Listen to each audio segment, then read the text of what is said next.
So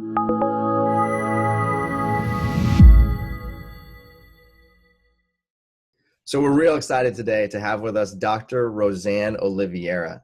She is the founding director of the UC Davis Integrative Medicine Program and an adjunct assistant professor in the Department of Public Health Sciences at UC Davis. She blends a lifelong passion for food and nutrition with over 20 years of scientific experience in genetic research.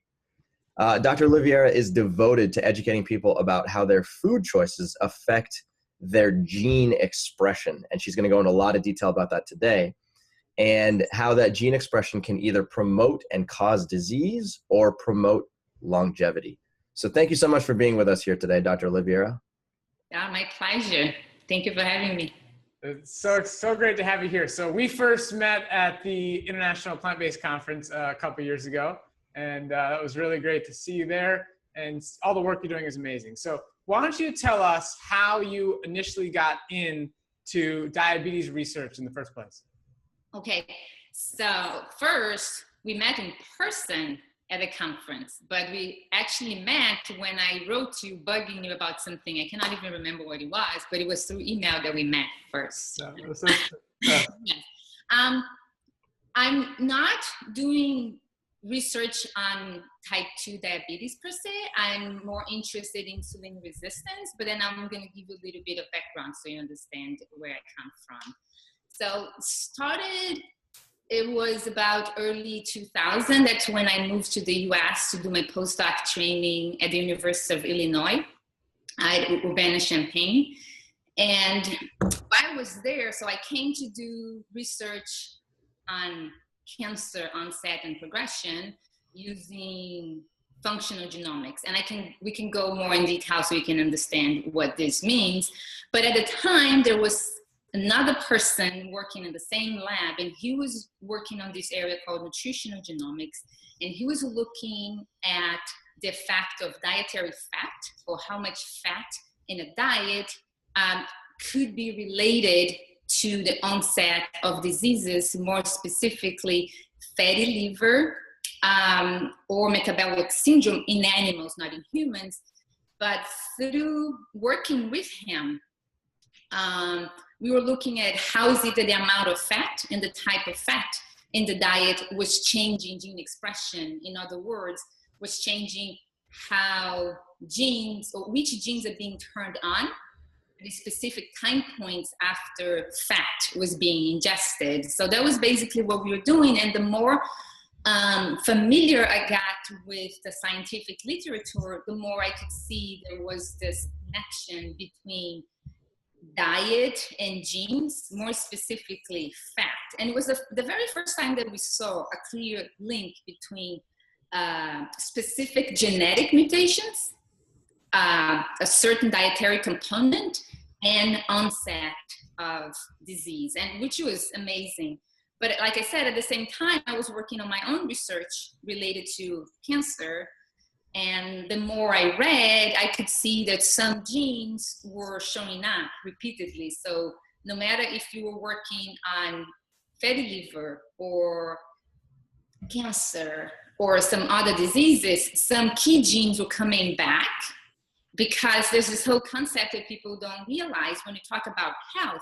We cannot talk about food or genes in isolation. We are systems, right? So that's what we call, there's this term we use, systems medicine or systems biology, but for medicine we say systems medicine, because there's an array of genes that are working together. So, and that's what it matters. And then going into a little deeper, we start paying attention that many researchers around the world may disagree which is the best diet for us to have, right? So low carb or low fat and plant-based or paleo, it doesn't matter.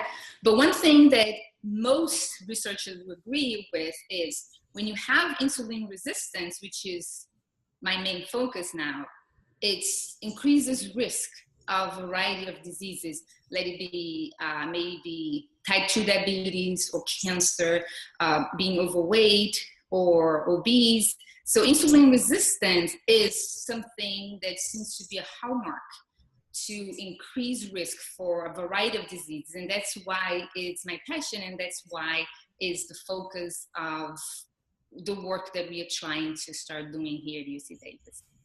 Okay, this is brilliant. So let's get really into to understanding how foods affect, how specific types of foods and specific types of nutrients in particular affect our gene expression. So can you give us some specific genes that are regulated in response to food that are associated with diabetes risk?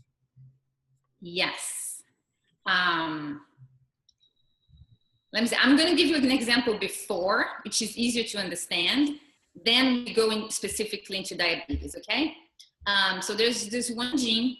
It's called CYP1A2 and is related to caffeine metabolism and also increased risk of cardiovascular disease. Why is it easier to understand this one first? Because it's a gene that is related to drug metabolism, but also synthesis of cholesterol and some fat metabolism. And it's easy to understand because it's basically one gene and one nutrient, and which would be caffeine. It's not a nutrient, but it's a drug. And most people don't realize that caffeine is a drug, right? So if you don't take into consideration genetics when you're doing research related to disease and diet, you can get into a place where you misjudge the effect of a specific food has on a specific disease. So the research shows that there are two types of people depending on their genetic makeup. You're either a caffeine metabolizer, or you're a slow metabolism caffeine metabolizer if you have this specific genetic mutation. So if you are slow metabolizer, which is my case, by the way, it means that caffeine stays in my system longer, and by staying longer, it may have effects that I don't want. If you're a fast metabolizer, caffeine goes away from your system quickly, and whatever polyphenols are still available, whether it be in a green tea or a coffee, are going to have the positive effects. So when you talk about coffee or green tea being good for health, we're talking about the polyphenols on that food, not necessarily the caffeine, okay? So if we just take into consideration this one mutation, and or you forget about it and just say, is coffee bad for you when it comes to cardiovascular disease? And you say, oh, it's only bad if you drink more than 4 cups a day and you think you're safe. But in the general population, if you not take into consideration the genetics, but if you break down the people among slow and fast metabolizers, then the fact is different. If you drink more than 2 cups a day, if you're a slow metabolizer, your risk of having a heart attack is a lot higher. And if you're a fast metabolizer, actually, the more drinking 2 or 3 cups a day, it's protective, but not because of the caffeine. Like I say, caffeine is out of your system quickly, and whatever is left from the coffee is what is protected. But then there's another thing. If you also take into consideration the age of the person, the younger you are, the worse it is the effect of caffeine on your system. So you have to take that into consideration too. So, and then if you're younger than 50 years old and you are a slow metabolizer, if you drink more than 1 cup of coffee a day, you have increased risk of having a heart attack or hypertension. So it goes, so just to show you that it's not just food is specific genetic mutation that you may have or may not have, and is also sometimes related to sex, and it's also related to your age. So it's system. It's everything needs to be taken into consideration. Now that we covered this one example, there's the one single mutation that is the most predictive or higher risk of type 2 diabetes is a single nucleotide polymorphism. We call it SNP. which is one single mutation, one gene called TCF7L2, and TCF stands for transcription factor. And a transcription factor, just so you understand, it would be like an analogy that I like to use, is it would be like a circuit break. It has the potential to, once you click and you turn that one on, it turns many genes on at the same time. So we're not talking about one gene at a time. So that's why I gave you the example of the caffeine first, so you could understand, because it's easy. It's one gene, one element. TCF7L2, which is the one mutation that is the most well-known increased risk of type 2 diabetes for people that have this one mutation, is a transcription factor, meaning when you have the mutation, you're going to be acting on an array of genes. It's not going to be one gene. The transcription factor will have an effect on multiple genes at the same time. And the beautiful thing about this one mutation is that most people know about the fact that whole grains have on elevating or making your risk lower depending on how much whole grains you eat.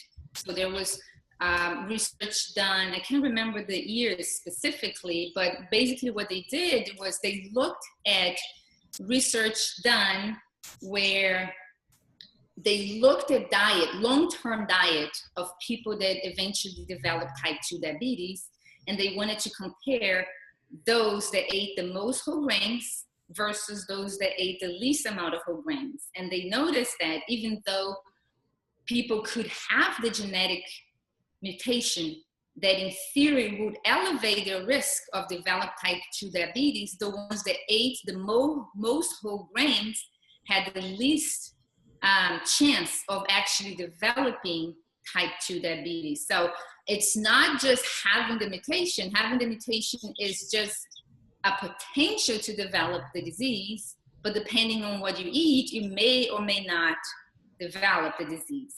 So, and it was basically between, the intake was between 50 to 80 grams of whole grains a day. So those that were eating between 3 to 5 servings of whole grains a day were less likely to develop type 2 diabetes, even though they had the mutation. So that's one thing. But the other interesting thing, I think, is that the same gene, the same mutation is related to fat metabolism. And so it goes to the whole, I know we're going to be discussing eventually this low carb or high carb, low fat, high fat, but going back to the idea that we are a system, our body is a system, and everything we talk needs to be interpreted in a systematic way. It's not just carbs and fat. Both will affect our risk, our potential risk to develop type 2 diabetes. Carb will play a role, but fat also plays a role. So this mutation also says that the more fat and specific types of fat will increase a risk of type 2 diabetes as well. It's not just the mutation. You have to have the mutation, and you have to have the diet that is not the optimum in order for you to develop the type 2 diabetes. Okay, I love this topic here, because this idea that, a lot of people think that they've just been dealt a bad hand. So you hear this, people say these statements all the time. They say, oh, I have bad genes, or the genes for diabetes or heart disease, they run in my family, so there's nothing I can do about it. So given what you know about gene expression, and that there's an actual interaction of your genetic material with your outside environment, how can you sort of get people to start thinking that even if they have a particular genetic predisposition to something, that it doesn't necessarily mean that they're actually going to develop a chronic health condition? Okay, it's a great question. I have a lecture that I love to give. It's called Stop Blaming Your Genes. So basically, I show my own genes. So I'm a slow metabolizer of caffeine. And even though I used to love chocolate, and sometimes I still eat chocolate. I always disliked coffee. It was not something that I liked. My body never liked it. So it's not that I will have heart attack. I know the caffeine is not good for me, so I avoid caffeine. So it's simple as that. And I don't have specifically the mutation that would increase my risk of type 2 diabetes, but I know people who do. But in my case, and in my family's case, going back to why I started being interested in insulin resistance is from my own personal experience with loved ones. And every woman in my family has had problems with weight their whole lives. They've been dieting their whole lives. And that includes my identical twin sister. And that's when I like to talk about stop blaming your genes. So I have an identical twin means we have exact the same genetic makeup. And our makeup shows that I do have genes that increase my risk of being overweight and being obese. And my grandmother was obese. My mom has had problems with weight, and my sister also. But I'm not talking about small difference. It's like 50-pound difference, 60-pound difference. So, and then by showing that two people have the same genetic makeup, but they look different, just by way of choosing a different diet, people can really relate to that, and they understand that is not so, because it's not the fate. Genetic is not fate, right? So genetic is just the potential for you to maybe develop a condition, but at the same time, not having the genetic predisposition of a higher risk of developing a certain disease does not mean that you will not develop the disease. So it's another proof that it's not just genetic, correct? So I have people in my family that do not have the specific mutation of this gene we discussed before, this transcription factor, but they are pre-diabetic, or they have insulin resistance, or they have hypertension, even though they don't have the specific mutation. So it's a two-way street. It's, if you have the genetic predisposition and your diet is bad, it will likely happen. But even if you don't have the genetic predisposition and the diet is wrong, you will likely develop something. It could be type 2 diabetes, it could be cancer, it could be a heart disease. This is great. Okay. So earlier you touched on the fact that there's one, the gene that has the highest association with type 2 diabetes is TCF7L2. Yes. There's another gene, the ApoA5, that has a very strong correlation with chronic disease as well. So can you talk a little bit about what is ApoA5 and why is it an important gene? Okay. So ApoA5 is actually related to higher risk of obesity and BMI. So that's the one I was talking about before, that I usually show people when I'm talking about my own case and compared to my sister. And I like that gene, to talk about that gene, because most people will have the mutation, meaning most of us are carriers of one type of allele that we call that increases our risk of being overweight, of being obese, if we eat more than 30% of our daily calories from fat. And it doesn't matter if it's saturated fat, or monounsaturated fat, or polyunsaturated fat. As long as the total amount of fat that we eat in a diet is above 30% of our daily calorie intake, our risk is higher. And this specific allele is present in 9 out of 10 people in the globe, meaning there's no way to hide.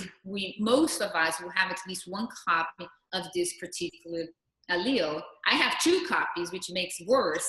But again, in my case, because what I eat, it's not high fat, or the diet that I follow is not high in fat, that potential to be overweight or obese,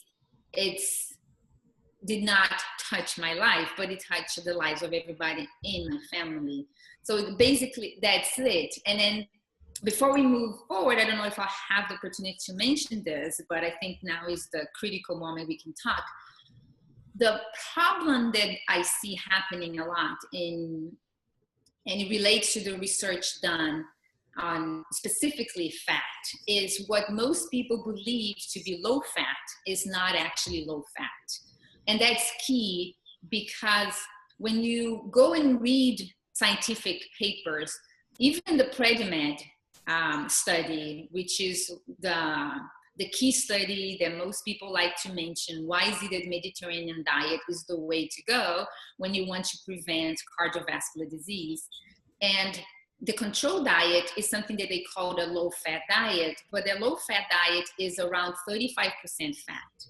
And I just said, when we're talking about the ApoA5 gene, anytime a diet is above 30%, our risk of being obese, overweight is higher. And even when I say 30%, it doesn't mean that it is a consensus. It's just because the authors decided 30% would be the cutoff they're going to use. So when in the plant-based community, when you talk about low fat, is usually below 10%, but ideally is below 10%. So if it's below 10%, it's truly low fat. We say below 20% for those people that are transitioning when they cannot even think about below 30%. So you want them to aim for less than 20%, but ideally would be less than 10%. So that would be true low fat. That's what it means. So anytime we see research comparing low fat to low carb, and the low fat is around 30%, we can say, we're not talking about low fat, so let's move on. This is not the way to go. This is so, so important. I'm really glad you brought this up, because in the diabetes community, you'll see a lot of people, go to a lot of websites, a lot of people saying, oh, this study compared a low carb diet to a low fat diet, and time again, the diet was nowhere near the percent that you are talking about here, which is somewhere around 10%. Yes. So let's go into the healthy fat thing a little bit more. So there's a lot of concern about getting enough essential fatty acids and enough fat. So can you just talk to us about, do people get enough if they're having 10% of calories from fat? Yes.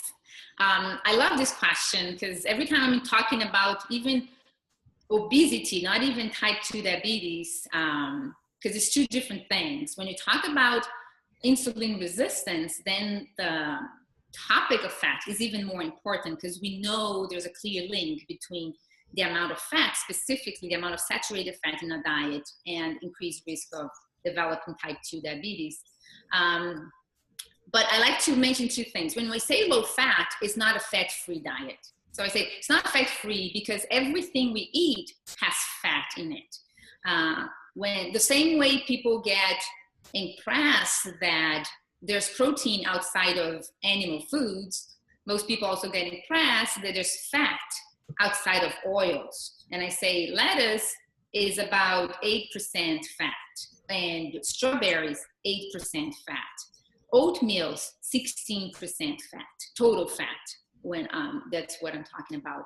And so there's plenty of fat in everything we eat, but it's part of the whole food, the same way you're getting protein from vegetable sources, but it's part of the package. So you get the package, and the package delivers everything you need. And then when it comes to fat, what it bothers me a little bit is the whole concept about good fats and bad fats. And when you talk about good fats, most people think that because they're good, you can eat as much as you want. And it's not the case. And what would be, so they say the bad fats are trans fats and saturated fats. And the good ones would be polyunsaturated and monounsaturated fats. And my problem is the monounsaturated fat. When we talk about good fats, what is implied is that monounsaturated fatty acids are not as bad as saturated fatty acids, but is a stretch from saying that something is not as harmful to actually saying it's something good for you. So, and to go one point further, nobody needs monounsaturated fats. We only need polyunsaturated fatty acids. Those are the essential fatty acids. So anytime we talk about essential, it means those are nutrients that we can only get from the food we eat. So if we don't eat those things, you're going to be missing in our system. And the essential fatty acids are polyunsaturated fatty acids, or PUFAs. So MUFAs, which is the monounsaturated fatty acids, are non-essential, meaning nobody needs it. We don't need to eat them. So when you talk about avocado, yeah, can people eat avocado if they want? Yes, and avocado is a fruit, by the way. So yeah, you can, but don't eat avocado just because, oh, it's a great source of monounsaturated fatty acids when it's something that you don't need. And then just going back to what we discussed before, the ApoA5 gene. So the same gene that says that anytime you eat more than 30% of your diet from fat, your chance of being overweight or obese increases, says that anytime you eat more than 11% of your diet from monounsaturated fatty acids, your chance of being obese and overweight also increase. So it's 11% monounsaturated fatty acids. So you don't need it. It will increase. It's fat is fat, including monounsaturated fats. And if you eat them, your chances of being obese, your chances of having higher total fat in your diet are going to increase for something that you don't actually need.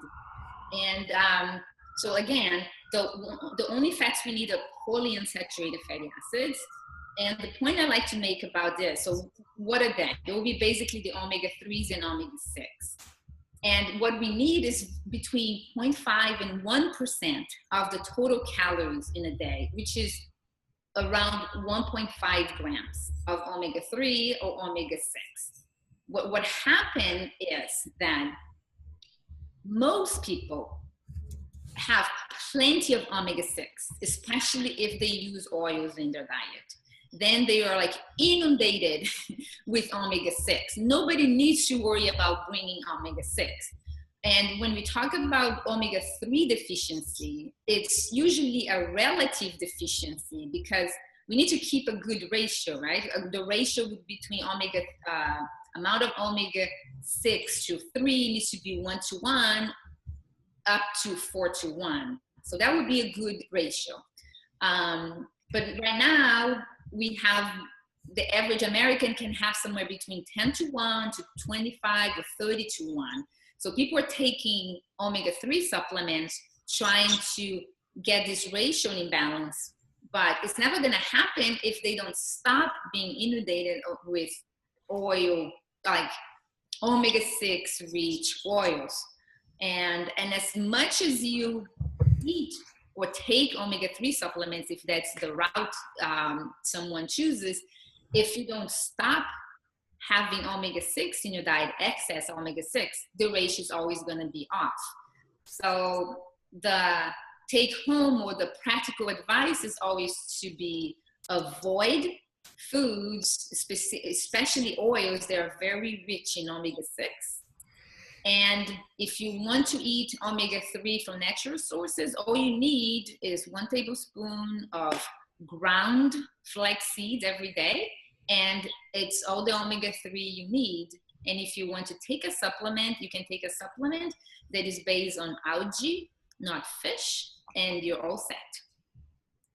You know, I feel like I could talk about this for hours. So this is really fascinating information.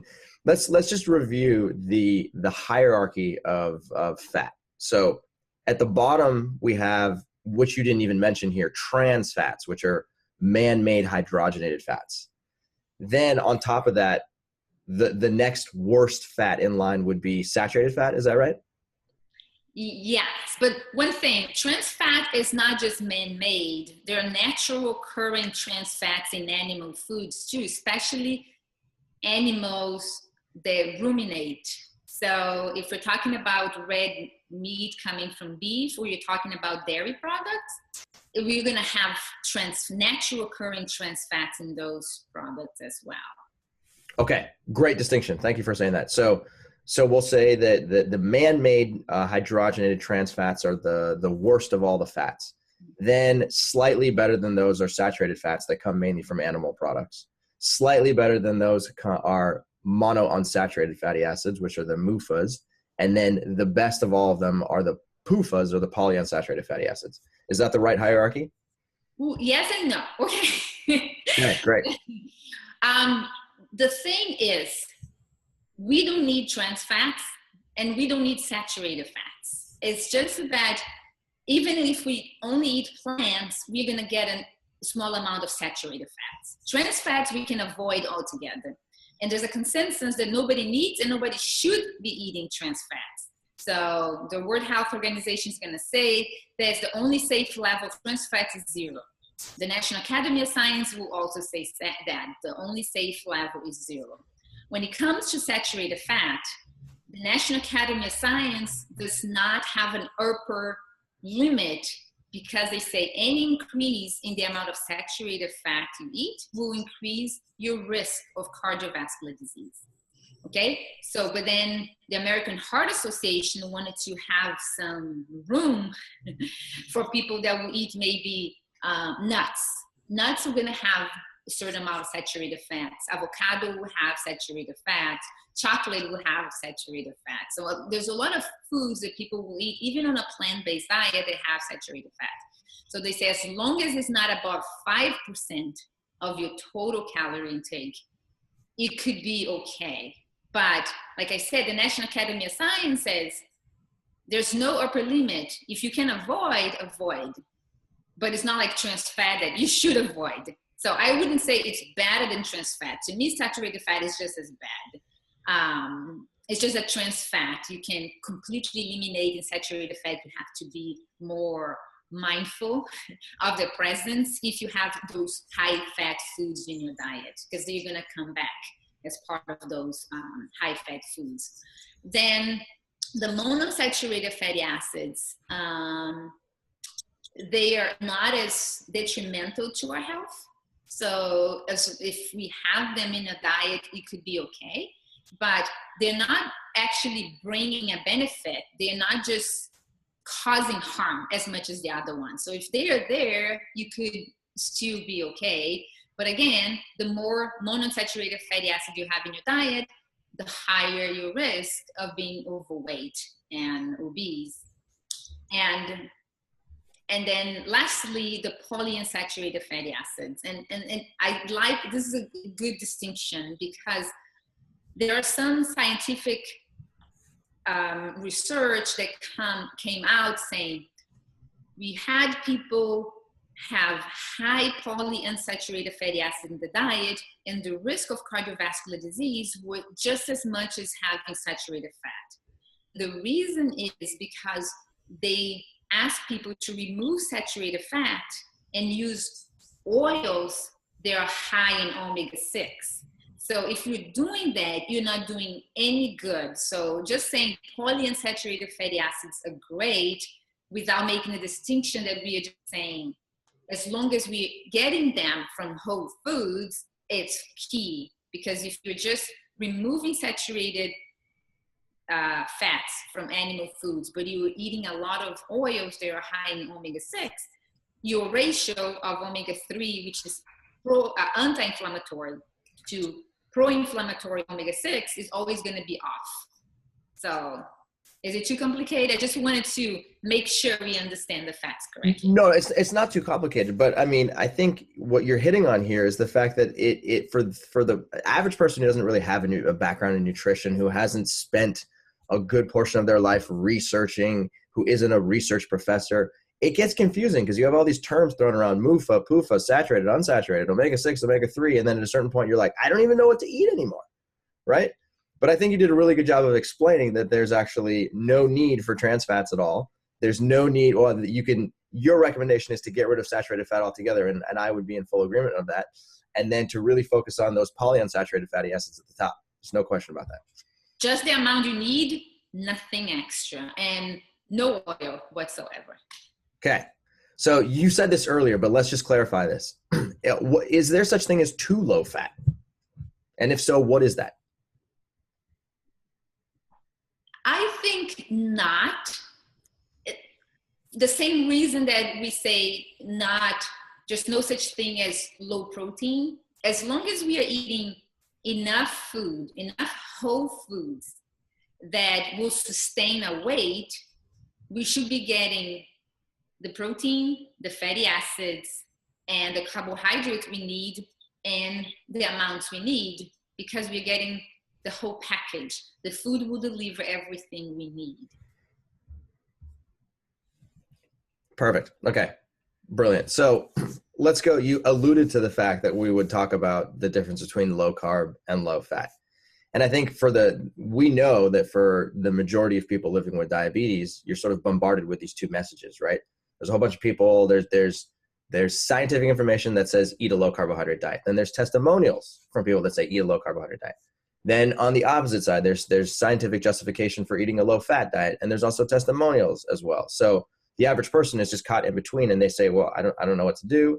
Maybe they'll try one, they'll try another. They might not do it properly, et cetera, et cetera. So can you go into a little detail here about if you were living with diabetes and you knowing what you know, okay, what would you recommend as far as like, what is the danger of a low fat diet? What is the danger of a low carbohydrate diet? And what are the benefits of the two of those? Okay. Well, knowing what I know, if I got type 2 diabetes, you say, I'm not doing what I know, so I wouldn't get it. When I talk to people, I like to say, I understand why the low carb message is so compelling and why the results show what they show. If we just look at glucose or sometimes insulin levels and weight, a low carb diet works. But it's not just what you see. Is it just the weight loss that matters, or specific levels of insulin and glucose, or is the overall health? So a low carb works, but I'm not saying it's the best way. And I'm going to then explain why it is so. So the analogy that I like to give is this. I say, think about a sink. So you have a large sink with two faucets, correct? So, and let's say that when you open the faucet, the water comes out, the water would be the glucose you're getting from your food, correct? So you open one faucet, so you're getting glucose into your system, and it's coming into the sink, and the glucose, which is the water, goes through the drain, correct? So the drain would be then the membrane of a cell, and the holes that you have in the drain would be the channels that allow the glucose to go into the cells. And that's the way you want to. Glucose comes into your bloodstream, and then it gets picked up by cells, primarily by muscle cells, but also can be picked up by liver cells, but primarily the muscles are going to be clearing the excess glucose from the system. So that would be the ideal system. You open the faucet, so you're eating something, glucose is coming out and it's going through the drain, and then you close. When you eat a lot of refined carbohydrates, will be like open the two faucets at the same time. So you're getting glucose coming out and a lot of volume. The volume is very big. So you can have a little bit of accumulation at the bottom, but it's still gonna go through. It's not the ideal way of eating carbohydrates, so we would prefer whole grains or whole carbohydrates. When you talk about whole carbohydrates, just, I don't like to talk about complex or whole. For people to understand, we like to say either intact versus stripped, because what it matters is carbohydrates with fiber, okay? So when you talk about complex or whole carbohydrate or whole grains, what we're saying is a carbohydrate attached to fiber, which means intact carbohydrates. So if you open one faucet, it would be the equivalent of eating intact carbohydrates. The amount of glucose that comes in goes easily through the drain. If you eat stripped carbohydrates, it would be the equivalent of opening two faucets, and now open two faucets, the amount is a lot, but you can still go through the drain. But what happens if the drain has hair in it? It won't go, right? So if the drain has hair and now you open one faucet, it's going to be hard, but it makes you go. But if you open two faucets, nothing is going to happen. Now you're going to have accumulation. So that's what happened with the American diet. Or I don't like to say American Western diet. It's not just blame the Americans. Brazilians are getting very close to that too. That's what the Western diet is. It's massive amount of stripped carbohydrates, so carbohydrates without fiber, and a clogged drain. What is the clogged drain? The hair in the drain is the fat in a diet. The more fat we have in a diet, specifically the more saturated fat we have in a diet, the more the drain is clogged. So if we have a low carb diet, would be the equivalent of letting the sink alone and closing the faucet. Will it work? Of course it will. You're not opening the faucet. So you're not going to have accumulation of water. You're not going to have accumulation of glucose. That's why low carb works. You're just refusing to open the faucet. But is that what you want to do? No, you want to be able to use the sink. So what you have to do is unclog the drain. And the way you do it is by removing excess fat from your diet, specifically saturated fat. Once you unclog the drain, you can open the faucet as much as you want, the water will go in. And of course, if you're smart and you choose intact carbohydrates, you'll never have accumulation. So that's the analogy I like to use. And then people sort of understand, because saturated fat it's what is blocking glucose from being uptaken by the muscle cells. So at the beginning, you may have, so because basically that's what we would describe as insulin resistance. So you produce enough insulin, but the cell is not seeing the insulin and the glucose accumulates. But once the fat is removed, the insulin resistance clears and you don't have this problem.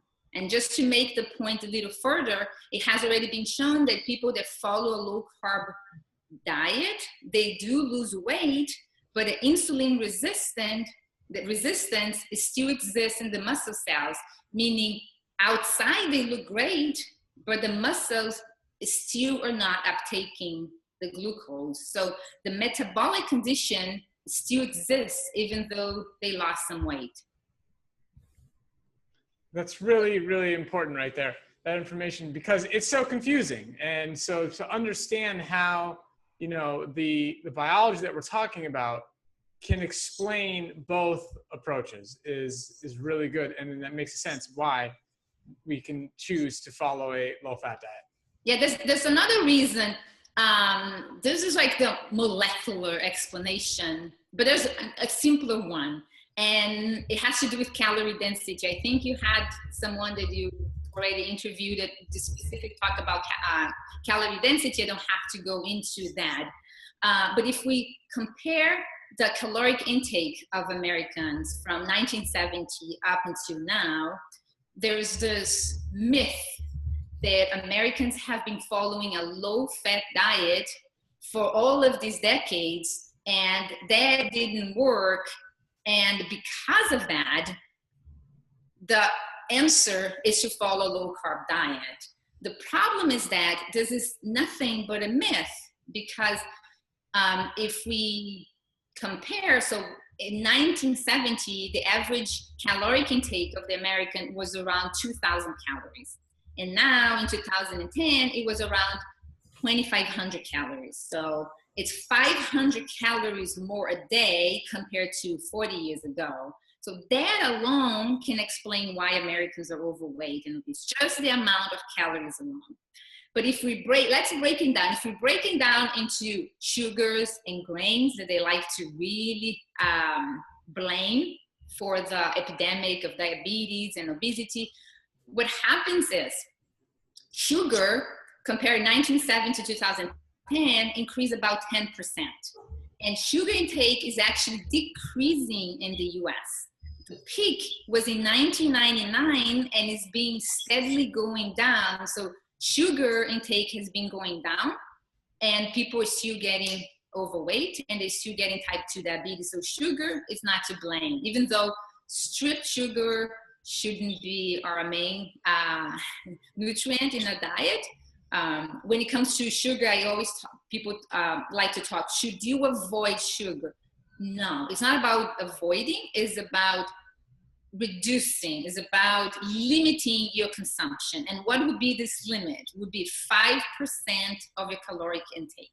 So if you eat 2,000 calories, like women is about 1,500 to 1,800 calories, men 2,000 calories. So then 5% would be about what? 100 calories a day, which is not a lot. It would be like 1 tablespoon or 2 tablespoons of something if you wanted to add. So that's the sugar. But going back to the point I was trying to make, when it comes to grains, because now everybody likes to blame grains for the obesity and type 2 diabetes crisis or epidemic that we have in the US. Between 1970 and 2010, there was an increase of 40% of the consumption of grains. So there was an increase of 40%, but 90% of Americans eat stripped carbohydrates. So grains, they don't have any fiber. So they're eating refined carbohydrates, white flour, white bread, and all of that. But when it comes to the amount of fats and oils in the diet, the increase has been almost 70%. So we are comparing an increase of 40% in stripped carbohydrate plus an increase of 70% in the amount of fat and oils. So the increase has been larger in the amount of fat than grains, but it's still the type of carbohydrates that has increased has been the one that we don't want. And so when it comes to the obesity and the type 2 diabetes epidemic in the US, it's both. I don't like to blame just fats because carbohydrates play a role, but only stripped carbohydrates, not whole grains, like we discussed before. Even when we are discussing, remember when we talk about the transcription factor, the TCF7L2, which is the one mutation associated with higher risk of type 2 diabetes, we saw that the more whole grains in the diet, the less likely someone will develop type 2 diabetes. So it's carbohydrate without fiber, which is our main concern, not with fiber. But again, having guidelines in the US saying you should follow a low-fat diet is different than actually following a low-fat diet. So Americans have not been following a low-fat diet. And even if they were probably going to be following what Americans consider low fat, which is 30 to 35%. And we had this discussion before, it's not low fat. So that's why we have this confusion. At least our students at UC Davis, hopefully the ones that take my class, won't be making this mistake again. This is great. So you put a lot of time. Sorry. Is that an echo on your side, Roy? Yeah, that was there, but now it's gone. Okay, cool. All right, so switch back here. Okay, so this is great. You put a lot of thought. You're brilliant, by the way, and you put a lot of thought into what goes into your body. So could you share with our listeners what it is that you eat for breakfast, lunch, and dinner, just so we get an idea of, what specific foods you gravitate towards and why? Okay, I get this question a lot. I'm never prepared because like I said before, I travel a lot, at least half of the year, if not here. So depending on where I am, I eat different things. To tell the truth, it's not the answer most people like. I'm not hungry in the morning. It's very rare that I eat breakfast. It's just because I'm not hungry in the morning. So I like to eat when I'm hungry, not just because I have to. So I say, if I'm home,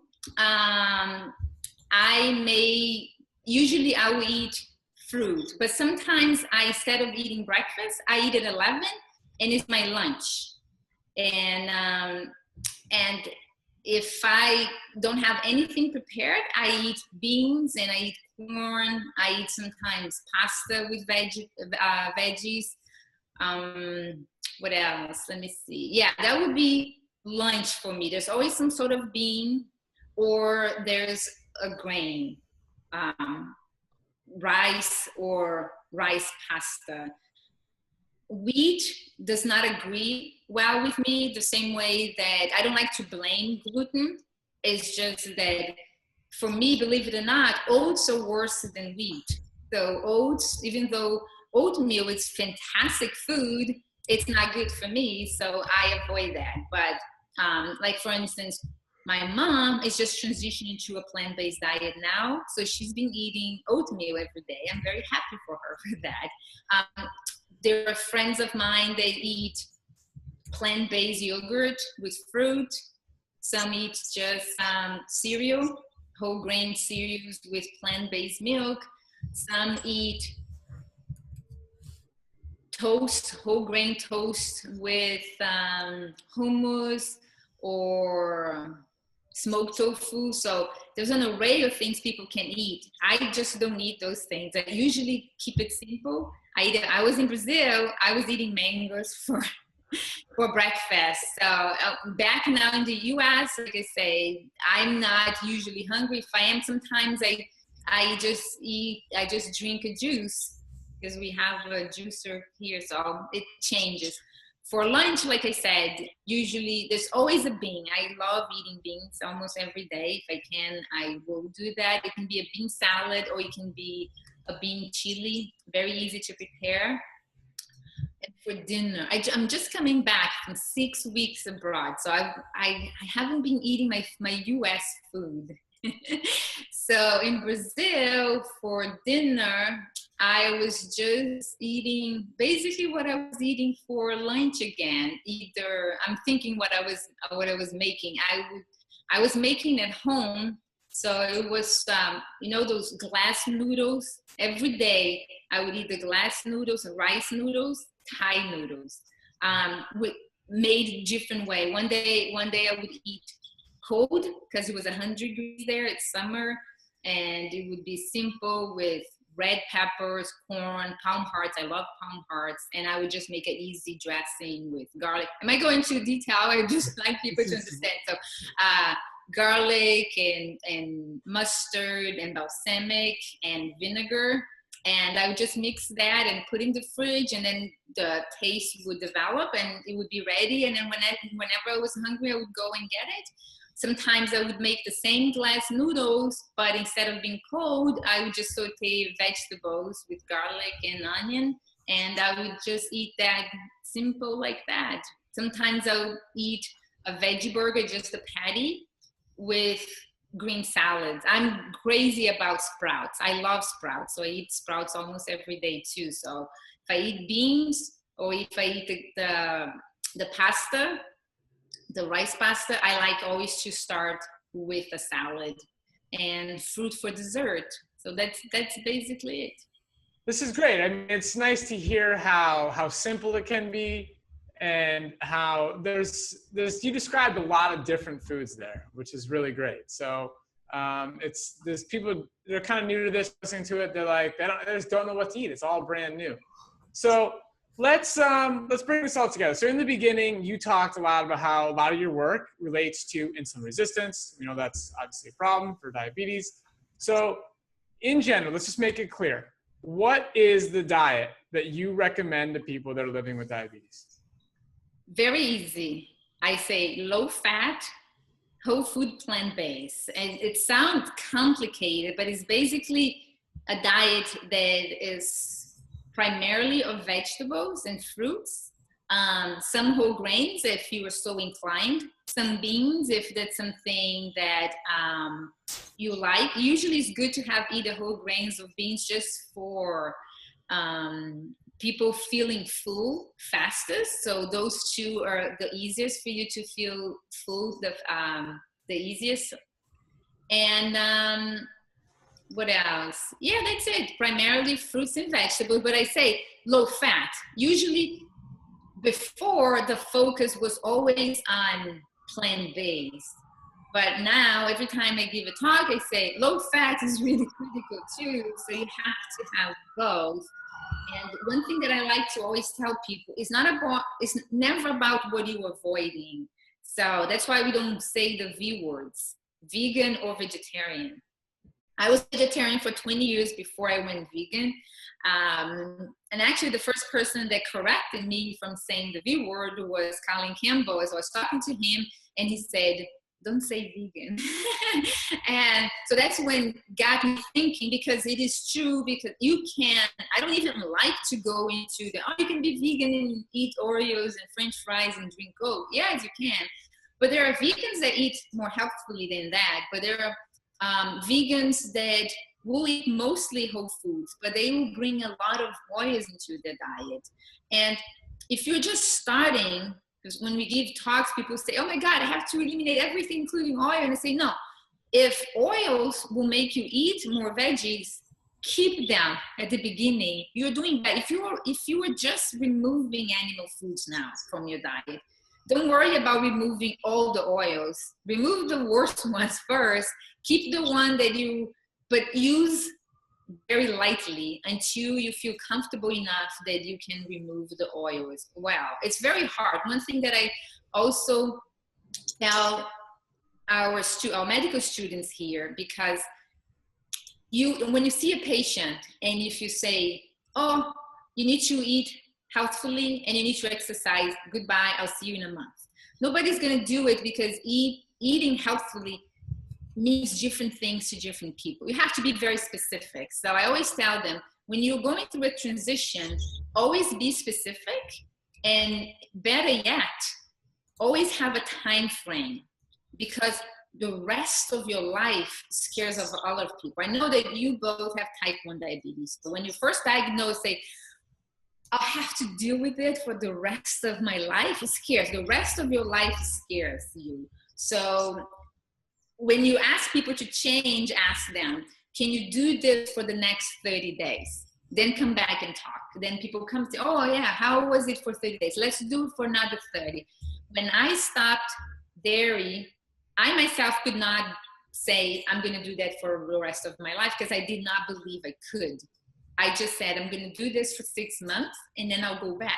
And I never did. And so that's it. So usually we say, pick one thing that you know you can do and do it for 30 days and renew that every 30 days. And if you were ambitious, try to do something to add to it, something new every 30 days. And through a whole year, you have the opportunity to make 12 changes to your diet. So if it is, I'm not going to be eating something refined for 30 days. Do that for 30 days. And then if you feel comfortable for the next 30 days, you continue to do that. And I say, and I'm also going to avoid, let it be saturated fat. I don't know what it is. Different people will choose different things. And then the third month, say, I'm going to continue not to eat refined flours or grains as a whole. I'm still not eating saturated fats or whatever. And on top of that, I'm avoiding dairy, and go from there. And sometimes if dairy is too much for you to avoid cheese first. Then the second month, avoid yogurt. The third one, ice cream. And then bring on the other meats and then the oils and go like that. So 12 changes in a year will make a big difference for you. Okay, this is amazing. I love it. That probably would have been a good place to end. But I just thought of one question that I really wanted to ask you. So we're recommending here, you're talking about a low-fat diet. What about the concerns about eating enough fat so your fat-soluble vitamins can be used? Can you just speak to that for a little bit? Yeah, so I get this question about the fat-soluble vitamins and the question about the cholesterol. But don't we need cholesterol for our hormones? Yeah, we need both. But as I mentioned before, eating enough calories from whole plant foods that will sustain our body weight is enough for us to have the amount of fat we need to be able to absorb the fat-soluble vitamins. So you shouldn't be worried about that. And and about cholesterol. So our liver produces all the cholesterol we need naturally. So cholesterol is not an essential nutrient. It's not something that we need to get from the diet. Our body synthesizes the amount we need. So we should, from various sources, we have the building blocks that we need in order to produce all the cholesterol we need. So it's the two things that people always ask me, oh, once you have problems with your sexual hormones, if you eat a low-fat diet and the vitamins, but it's not the case. Again, if you're eating whole plant foods, the package will leave all the amino acids, all the fatty acids, and all the carbohydrates you need. Love it. Okay, this is great. We've covered a lot today. Thank you so much for your time. This has been really, really fun. Appreciate it. I love being here. Good luck. Yeah, thank you so much. Now, for those of us who are want to learn more about Dr. Oliveira here, can you put in a plug for yourself and tell people how can they read your prolific blog and how can they find out more information specifically about you? Oh, very easy. So our program is called UC Davis Integrative Medicine. So the blog website is UCD from UC Davis, IM from integrativemedicine.com. So UCDIM.com, and you go in, and if you want to be reminded every time we have a blog post, which is twice a week, you just sign up at the top, and then you receive an email from us every time there's something new. Fantastic. Well, thanks again for being here today. You have so much information and you present it in a very eloquent manner. So, I know that your information is going to go a very long way for a lot of people who are listening to this. So thanks again for your time. Oh, my pleasure.